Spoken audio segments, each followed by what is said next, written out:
नमस्कार, मी संकेत Deshpande. Top news Marathi चॅनलमध्ये आपलं स्वागत. महाराष्ट्र विधानसभेसाठी निवडणूक पार पडलेली आहे. निवडणूक पार पडल्यानंतर एक्झिट पोल देखील काल आल्याचं आपल्याला पाहायला मिळालं. यामुळे बहुतांश एक्झिट पोल हे मिळते जुळते असल्याचं आपल्याला पाहायला मिळतंय. मात्र यावेळी कोणाच्या पत्रिकेमध्ये राजयोग आहे, राज्यात कुणाचं सरकार येणार, या प्रश्नांची उत्तरं जाणून घेण्यासाठी आज टॉप न्यूज मराठीच्या स्टुडिओमध्ये आपल्या सोबत आहेत प्रसिद्ध ज्योतिषाचार्य सिद्धेश्वर मारटकर गुरुजी. गुरुजी, तुमचं स्वागत आहे टॉप न्यूज मराठीमध्ये. निवडणूक काल पार पडलेली आहे, एक्झिट पोल आलेले आहेत. तुमचा अंदाज काय आहे? ज्योतिष काय सांगताय, कोणाच्या पत्रिकेत राजयोग आहे? हा, नमस्कार. आपण असं होत नाही की आज आपण सर्वे बघून आपण बोलतोय, असं होत नाही. आपण आज जे बोलणार आहोत याचा आपण उल्लेख मागच्या काही आठवड्यापासून लिहित आहे आणि तेच आपण आज इथे चर्चा करणार आहोत. तर याच्यामध्ये आपण ज्यावेळेला इलेक्शन असतात त्यावेळेला त्या काळातली ग्रहस्थिती ही कुठल्या पक्षाला, कुठल्या नेत्यांना किती अनुकूल आणि प्रतिकूल आहे याच्यावरून आपण अंदाज बांधत असतो. तर त्याच्यासाठी आपण एक टेक्निकल ज्या गोष्टी आहेत की बा त्या काळातल्या संक्रमण कुंडली, म्हणजे आता ह्या 3 महिन्यामध्ये तूळ संक्रमणाचा प्रभाव असतो, जे 15 ऑक्टोबर ते 15 जानेवारी अशा काळावरती त्याचा परिणाम असतो. त्याच्या खालोखाल आपण सूक्ष्म पद्धतीने त्या महिन्याच्या कुंडल्या बघतो, अमावस्या आणि पौर्णिमा, आणि मग तिथं सत्ताधारी पक्ष आणि विरोधी पक्षांना काय ग्रहस्थिती आहे याचा आपण विचार करत असतो. तर माझ्या असं एक लक्षात आलं त्याच्यामध्ये की एक 15 ऑक्टोबरपासून जी परिस्थिती आहे ही सुरुवातीला अतिशय खराब होती सरकारी पक्षाला किंवा सत्ताधारी पक्षाला, आणि जसं आपण त्या ठिकाणी पुढे आलो 15 नोव्हेंबर नंतर त्याला ती परिस्थिती अनुकूल होत चाललेली आपल्याला दिसून आली. म्हणजे लोकसभेला जो ट्रेंड होता की महाविकास आघाडीचं बलवत्ता ही वाढलेली होती, ती काही प्रमाणात ऑक्टोबर आणि नोव्हेंबर या 2 महिन्यामध्ये कमी झालेली दिसते. आणि ग्रहयोगाच्या माध्यमातून असं आलं की त्याच्यामध्ये आता दोघांची पण 50-50 परिस्थिती ग्रहयोगाच्या दृष्टीने दिसते. पण आता याच्यामध्ये आपल्याला हे बघत असताना की सध्या त्यांची आधीची ताकद किती आहे त्याच्या अनुषंगाने आपल्याला कोणाची सत्ता येईल हे आपल्याला बघायला पाहिजे. आता वृश्चिक राशीमध्ये जेव्हा रवी आला तो गुरुच्या समोरून भ्रमण करतोय. ही परिस्थिती 15 नोव्हेंबरपर्यंत आहे. 15 नोव्हेंबर ते 15 डिसेंबर. तर याच्यामध्ये हा काळ सत्ताधारी पक्षासाठी जास्ती अनुकूल दिसतो. त्यामुळं आपण असं म्हणू शकतो की बा जरी स्पर्धेमध्ये असेल महाविकास आघाडी, तरी खूप कडक स्पर्धा होऊन शेवट त्या ठिकाणी महायुतीचा विजय होऊ शकतो. अतिशय तुल्यबळ अशी आपल्याला लढाई ह्या दोघांच्या मध्ये बघायला मिळेल. काय झालं की लोकसभेला उलट परिस्थिती होती की 60% महाविकास आघाडी, 40% महायुती अशी परिस्थिती होती. परंतु अलीकडच्या काही त्याला काही कारणं पण असतील. हे ग्रहयोगाच्या माध्यमातून आपण ते बघू शकतो की ज्या महायुतीने ज्या काही योजना आणल्या असतील, लाडकी बहीण असेल, इतर काही योजना असतील, त्याचा कदाचित परिणाम ह्या इथे रिफ्लेक्शन होतो. म्हणजे नोव्हेंबर महिन्यातली जी पत्रिका आपण बघितली तर इथं युतीसाठी अतिशय पोषक वातावरण निर्माण झालेलं दिसतं. तरीसुद्धा मूळची बलवत्ता याचा विचार केला तर खूप कमी फरकाने महायुतीचा विजय होईल अशी परिस्थिती आहे. 2019ला सुद्धा उद्धव ठाकरे मुख्यमंत्री होतील हे भाकीत वर्तवणारे तुम्ही सर्वप्रथम ज्योतिषी होतात आणि ते तंतोतंत खरं देखील ठरलं होतं. तर हे सगळं तुम्ही अंदाज जेव्हा मांडत असता त्यावेळी कशाच्या आधारावर हा अंदाज दिला जातो? कारण 1999 पासून तुम्ही लोकसभा असेल किंवा विधानसभा असेल या निवडणुकांचा अंदाज मांडत आला आणि तो अनेकदा खरा ठरल्याचंही पाहायला मिळतं. करेक्ट. त्यासाठी आपण काय करतोय की त्या काळातले कोणत्या नेत्यांना ती ग्रहस्थिती अनुकूल आहे. तर तसं माझ्या लक्षात आलं की 19ला उद्धव ठाकरेंची जी पत्रिका ही कन्या लग्न आणि धनुराशीमध्ये गुरु शनी अशी युती होती. त्यांची सिंह राशी, चंद्र आणि राहू असा युती आहे त्यांच्या पत्रिकेत. तर एक सिंहासन योग त्यांच्या पत्रिकेत होता. आणि तीच ग्रहस्थिती पुन्हा जेव्हा 19ला दिसते आपल्याला की धनुराशीमध्ये गुरु शनी आला आहे, तर त्या आधारावरती मी त्यांना सांगितलं होतं की बा जर शिवसेनेचा मुख्यमंत्री होणार असेल तर 100% उद्धव ठाकरे मुख्यमंत्री होतील असं आपण त्याचं भाकीत वर्तवलं आहे. तर हा एक आत्ताची परिस्थिती आपण जर त्याला लागून धरली तर कोणाची परिस्थिती चांगली आहे याच्यामध्ये जर विचार केला तर मी असं म्हणेल की सध्या मागच्या 2-3 वर्षापासून एकनाथ शिंदे यांची पत्रिका अतिशय बलवान आहे. त्यांच्या पत्रिकेत काय झालं आहे की त्यांची धनुराशी, दुसरा त्यांचा मकर राशीमध्ये रवी मंगळ अशी युती आहे. तर मीन राशीमध्ये गुरु शुक्र असं उच्च आणि स्वराशीचे आहेत. तर शनी अतिशय बलवान कुंभ राशीमध्ये. ज्यावेळेला कुंभ राशीमध्ये शनी आला त्यावेळेला त्यांच्याकडं मुख्यमंत्रीपद आलं. मग ते कुठल्या पद्धतीने आले आपल्याला माहिती आहे, पण जे 19ला व्हायला पाहिजे होतं त्यांची इच्छा होती आणि ती परिस्थिती त्यांना जेव्हा कुंभ राशीमध्ये शनी आला त्याला बरोबर त्यांच्या समोर ती चालून आली आणि त्यांना ते पद मिळालं. अजून पण शनी कुंभ राशीमध्ये आहे मे महिन्यापर्यंत. म्हणून आता सुद्धा काय होते, त्या कुंभ राशीतल्या शनीच्या प्रभावामुळं पुन्हा त्यांना मुख्यमंत्रीपदी संधी मिळू शकते. पण ह्या सगळ्या गोष्टी पुन्हा कशा आहेत की बा संख्याबळाच्या आहेत. तर मी असं म्हणेल की बा भाजप सगळ्यात जास्ती जागा लढवतोय, त्यामुळे त्या ठिकाणी तिथं संख्येचं गणित बघितलं तर त्यांचा दावा निश्चितपणे असू शकतो. पण हे कधी होईल, ज्याला भाजप 100च्या पुढे जाईल. येणारी आमदारांची संख्या ही 100 क्रॉस केली तर भाजपचा दावा जास्ती जोराचा असेल की आमचा मुख्यमंत्री पाहिजे.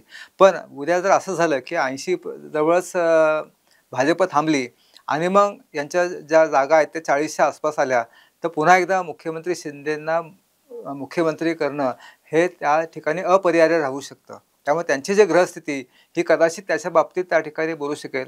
आणि मग चुकून जर त्याच्यामध्ये जर 100 क्रॉस केलं भाजपने, तर मग तिथं अगदी योगायोगाने आणि जे आपल्याला माहिती आहे सगळ्यांना किंवा देवेंद्र फडणवीस हे मुख्यमंत्री होऊ शकतात. जर महाविकास आघाडीचं सरकार आलं तर कोणाच्या पत्रिकेमध्ये राजयोगी आहे, कोण मुख्यमंत्री होऊ शकतं? आता हा ट्रेंड जो आपण आता बघितला मागच्या 2 वर्षामध्ये किंवा जागेचा संबंध कमी आहे आता. कारण जेव्हा 4 पक्ष एकत्र असतात त्यावेळेला त्या ठिकाणी जास्ती जागा मिळाल्या म्हणजे तो मुख्यमंत्री तर आता हे विसरून जायला पाहिजे. त्याच्यामध्ये मग आता 3 पक्ष त्याच्यामध्ये आहेत की काँग्रेस प्रमुख पक्ष आहेत आणि 2 स्थानिक पक्ष जे राष्ट्रवादी आणि शिवसेना उद्धव ठाकरे. तर याच्यामध्ये आता काय होतंय की 1, 2, 3 हे आपल्याला माहिती आहे की 1 नंबरला काँग्रेस असणार आहे, 2 नंबरला राष्ट्रवादी असेल, 3 नंबरला उद्धव सेना असेल. तर याच्यात 2 नंबरचा जो पक्ष असतो हा थोडासा त्या ठिकाणी मागणी करू शकतो. जसं आत्ता झालं तसं त्याच्यामध्ये काँग्रेसला त्या ठिकाणी जर राष्ट्रवादीशिवाय सरकार करता येणार नाही हे जेव्हा कळतं तेव्हा राष्ट्रवादी ही भूमिका मांडू शकतो की आम्हाला आत्तापर्यंत मुख्यमंत्रीपद मिळालं नाही, आम्ही तुम्हालाच दिलं आहे मागच्या काही दिवसामध्ये, तर आम्हाला ह्या वर्षी त्या ठिकाणी आम्हाला मुख्यमंत्रीपद पाहिजे. मग ते भले 2.5 वर्ष असेल काय त्यांचे काय असेल बोलणे त्याप्रमाणे. तर तिथं मग जर शरद पवारांनी सुप्रिया सुळेंचं नाव पुढे केलं तर त्या गोष्टी स्वाभाविक आहे, कारण त्यांच्या पत्रिकेत मिथुन राशीमध्ये रवी आहे. तर तिथं आता गुरु त्या पुढच्या काळामध्ये मिथुन राशीमध्ये असल्यामुळं की शरद पवार ती भूमिका घेऊ शकतात की बा त्यांचं जे स्वप्न आहे त्या ठिकाणी की बा तिला एक नेतृत्व मिळालं पाहिजे. आणि दुसरी शक्यता आहे जयंत पाटलांची. तर तिथं त्या ठिकाणी त्या दोघांच्यामध्ये मी सुप्रिया सुळेंना अग्रक्रम देईल. आणि त्याच्या पलीकडे जर काँग्रेसचा जर होणार असेल तर मग नाना पटोलेंची पत्रिका चांगली, वृषभ राशीमध्ये रवी आहे, तिथून आता गुरु चाललेला आहे. तर ते एक त्यांचं शनी चांगला आहे, त्यामुळे तिथं बाळासाहेब थोरात आणि नाना पटोले यांच्यामध्ये नाना पटोलेला त्या ठिकाणी संधी मिळू शकते. पण ही शक्यता कशी आहे, ही धुसर आहे. आपण पहिलं प्राधान्य काय आपलं की आता ग्रह कोणाला अनुकूल आहे तर महायुतीला अनुकूल आहे. त्यामुळे महाविकास आघाडी होणं ही खूप कमी शक्यता आहे. तरी तुम्ही विचारताय म्हणून आता ग्रहस्थिती कोणाला अनुकूल आहे तर ह्या 2 व्यक्तींना त्या ठिकाणी अनुकूल आहे. तर त्याचं काय संख्याबळ असतं त्याच्यावरती सगळी गणितं अवलंबून असणार आहे. आणि त्याच्या पलीकडे मी तुम्हाला सांगेल की उद्या समजा असं झालं की दोघांना 130 जागा मिळाल्या महायुती आणि महाविकास आघाडी, तर ह्या संक्रमण कुंडलीमध्ये एक विचित्र योग झालेला आहे. तर तिथं एक तूळ लग्न आलेलं आहे आणि चंद्र जो दशमस्थानाचा अधिपती हा राहू बरोबर आहे. तर हा काय करतो त्याच्यामध्ये बऱ्यापैकी गोंधळ निर्माण करतो. जे आपण बघितलं आता मागच्या काळामध्ये मागच्या 3 महिन्यामध्ये की अतिशय गोंधळाची परिस्थिती आहे. कुणाला कुठला अंदाज येत नाही. ज्योतिषी काय राजकीय तज्ज्ञांना पण अंदाज नाही की कोण निवडून येणार, कुठल्या कोणाला किती संख्या मिळणार. तर संख्याबळ सांगणं अतिशय आता त्या ठिकाणी चुकीचं आहे. ते आता कोणाचाही अंदाज आकडा खरा ठरणार आहे. पण आपण आता एक शक्यता गृहीत धरतोय की जर समजा दोघांना सारख्या जागा मिळाल्या 130 135 अशा दोघांच्या मिळाल्या तर दोघं पण बहुमताच्या जवळ आहे, अपक्षांची गरज आहे. अशा वेळेला एक शक्यता आहे की राष्ट्रपती राजवट काही काळ लागू शकते. याचा त्या ठिकाणी ग्रहयोगाच्या आधारे आपण त्या ठिकाणी विचार करू शकतो की राहूचा जो आता इम्पॅक्ट आहे हा 2 अंगाने आहे. म्हणजे एक तर संक्रमण कुंडलीमध्ये हा राहू काम करतोय, दुसरी गोष्ट महाराष्ट्राची पत्रिका पण त्यासाठी बोलकी आहे. महाराष्ट्राची पत्रिकेमध्ये धनु लग्नाची पत्रिका आहे, महाराष्ट्र मिथुन रास आहे. ह्या सत्तास्थानामध्ये ह्या पत्रिकेच्या राहू केतू भ्रमण चालू आहे. म्हणून आपल्याला हा गोंधळ मागच्या 2 वर्षामध्ये बघायला मिळतोय की महाराष्ट्रातील राजकारण अतिशय गोंधळाचं आणि विचित्र चाललेलं आहे. तो ट्रेंड मे महिन्यापर्यंत असल्यामुळं आत्ताच्या परिस्थितीमध्ये कुठलाही निर्णय न होणं अशी परिस्थितीसुद्धा निर्माण होऊ शकते राहूमुळं. आणि जेणेकरून त्याचा परिणाम हा मे बी दोघांना सारख्या जागा मिळाल्या तर तिथं राष्ट्रपती राजवट पण नाकारता येत नाही. राज्यनिहाय आपण बोललो. आता सगळ्यांचं लक्ष ज्या बारामतीमध्ये होतं त्या बारामतीमध्ये काका विरुद्ध पुतण्यांमध्ये कोण वरचढ ठरू शकतं किंवा कोणाची पत्रिका स्ट्रॉंग आहे?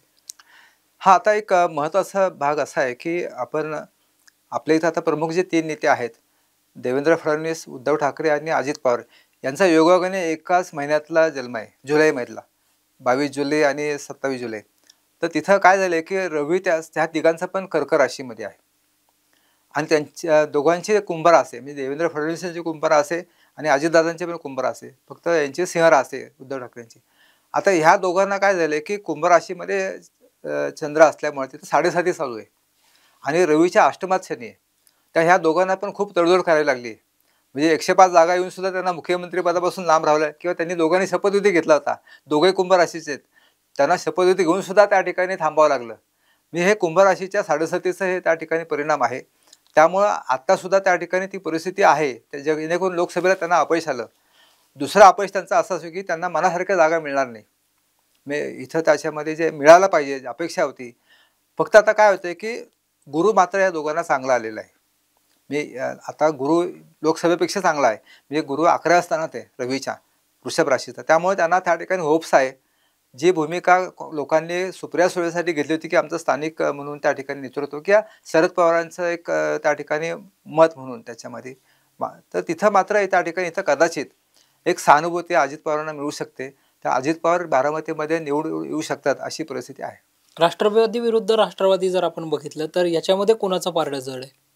हे स्वाभाविक आहे की ज्या क्षणाला जो बदल झाला आहे, राष्ट्रवादी फुटली, तो काळ त्या ठिकाणी अतिशय नजीकचा असल्यामुळे सहानुभूती शरद पवारांच्याकडे आहे. त्यांची ज्येष्ठता आहे, त्यांनी केलेलं काम आहे. आतापर्यंत जे काही 50-60 वर्ष ते राजकारणामध्ये काम करतात, किंवा बारामतीमध्ये त्यांनी जे काम केले, याच्या आधारावरती त्या ठिकाणी लोक त्यांच्या मागं राहतील. तर तुलनात्मक विचार केला तर शरद पवारांची राष्ट्रवादी ही अजित पवारांपेक्षा जास्त जागा मिळू शकते. अपक्ष किंवा छोट्या पक्षांसाठी काय स्थिती असेल आता? आता अपक्षपेक्षा बंडखोरच जास्त आहेत. त्या इथं शेवटी बंडखोर काय करतात, निवडून जर आले तर ते शेवटी आपल्या पक्षाकडे जातात, किंवा जिथं सत्ता असेल तिकडे जातात.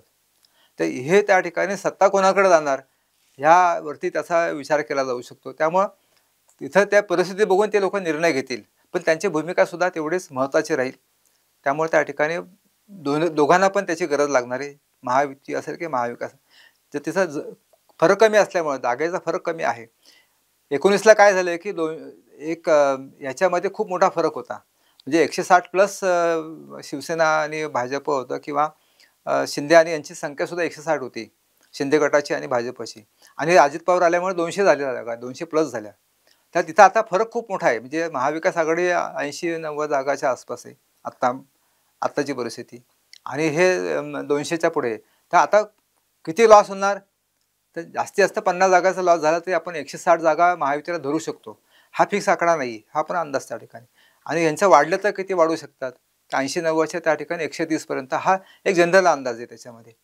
पण तिथं दोघंही जर त्या ठिकाणी बरोबरीचं आले तर मात्र त्या ठिकाणी तिसरा पर्याय इथं निर्माण होऊ शकतो. जर आपण पार्टी वाईज बोललो तर महाराष्ट्रामध्ये कोणा एका पक्षाला म्हणून बहुमताच्या जवळ जाण्याची संधी आहे का, किंवा कोणता एक पक्ष सिंगल राज्य पार्टी ठरू नाही, शकतो? ते आपण विचार पण नाही करू शकत. का आताची 6 पक्षांची जी परिस्थिती आहे, कारण त्यांनी जागाच एवढ्या लढवल्या नाहीत.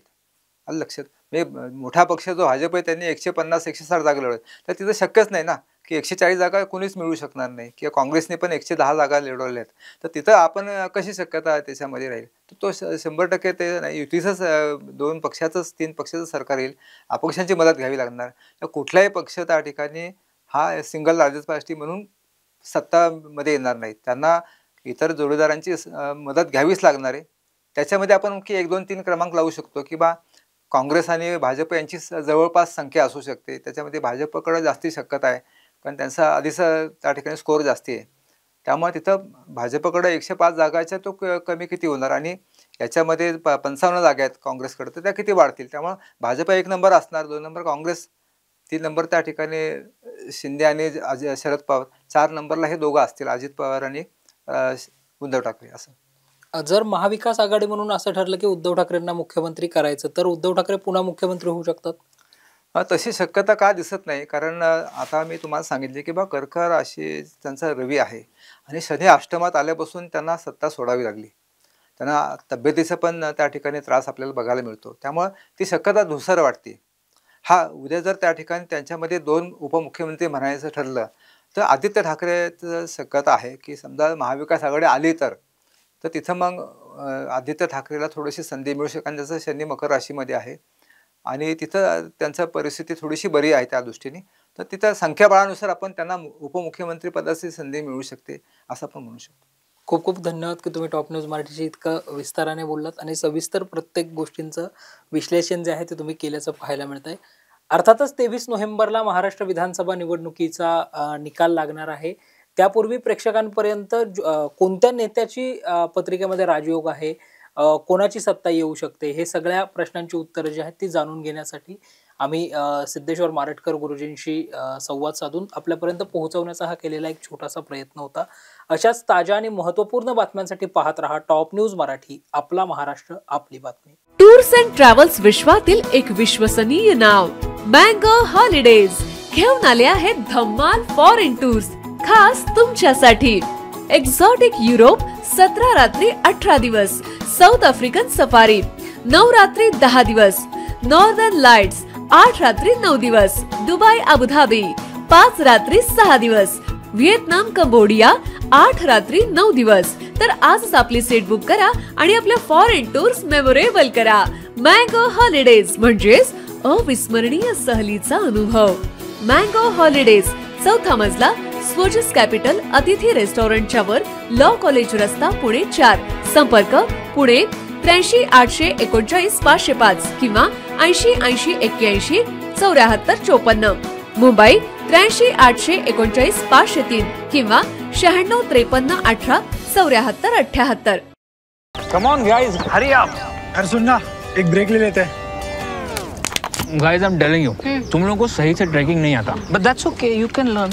रोज का ढक्कन देना. ये रेड वाला है, सही वाला देना. अबे ढक्कन, पहले तो सही पानी पीना.